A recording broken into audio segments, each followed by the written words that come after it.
Hello, my name is Devin Poe, and today I'm going to talk to you a little bit about scope.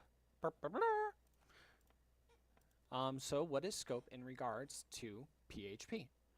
Scope is basically where your code sees and understands variables, or in other words, the lifespan on a variable. When the scope ends, the lifespan of the variable dies, or in other words, you can simply think of it as like a technical term for the parts of your code that have access to a variable.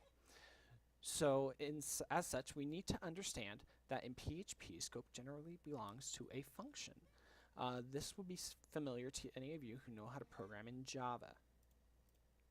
We'll go a little bit into detail of the three different types of scope here in this video, which are global, local, and static. The next part here is a little reference for you guys. I put at the top where I got this, but so you can pause the video if you want to go here and learn a little bit more about scope. And so you know it's not my own work, but right here it describes that there are two areas. There's the global area and there's the local area. Local variables are found in the local area, duh, and global variables in the global area. One cannot go into the other normally, but we'll also go into how you can kind of break those rules in this presentation also. But first, let's just look a little bit at the global scope of the global scope example here. We started programming just like normal. We created our PHP and we created a variable, the variable a, which is equal to 8. Now, if I try to print this out right here, it'll go ahead and print out 8 because this is in the global area. Now, this function has its own local area. So if I do the same thing, which is try to print out the variable, it will not print out. It is a null value. It does not have any value because it has not been assigned anything yet. You'll probably get an error from that, in fact. The next part that I'd like to explain is the global scope, or the local scope, because inside of this function that we have, or this code that we have a function which has its own local scope. This function is called emergency, and the variable name is 911. Ha ha ha. Anyways, so if we print out the name or the variable called name, it'll print out for us 911 for the emergency function. Ha ha ha. What the Mexican takes Xanax for Hispanic attacks. Ha ha ha. Anyways, that's enough. But Devin, what if I need to access a global variable inside a function? Worry not, little one, there are two different ways to do this, using the global keyword and using the globals array. I'm going to go into detail on how to do both of those. This first one is by using the global keyword. So right here we have our global scope, which is right here and actually anywhere after it, where we are creating our different variables. The variable number 1, which is Duke, number B, which is E, and number taco, which is dumpa.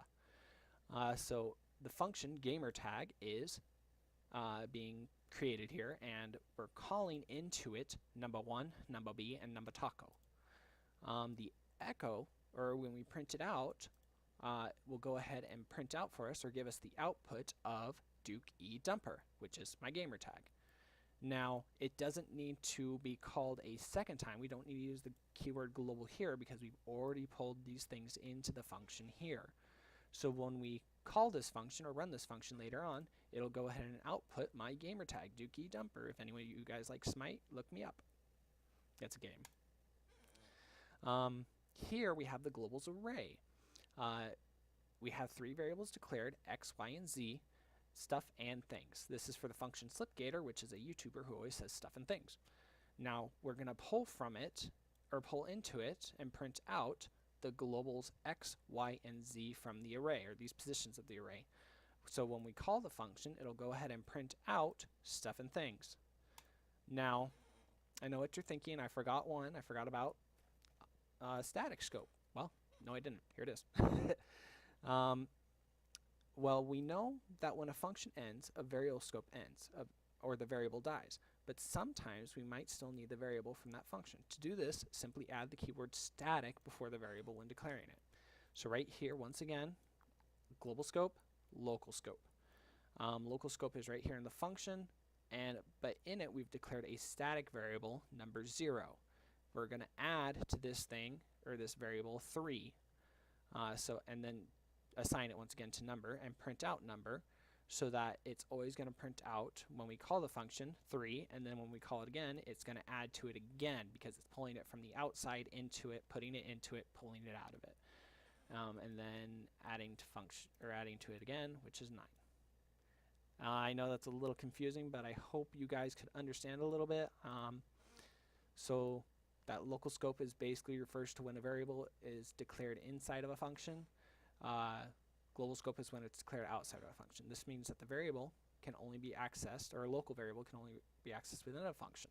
When this function terminates, the variable dies and no longer stays in your computer's memory. This also means that you can define variables which are different with the same name in different functions. I hope that made sense to you guys. Thank you so much for listening, and you have a great night. Bye-bye.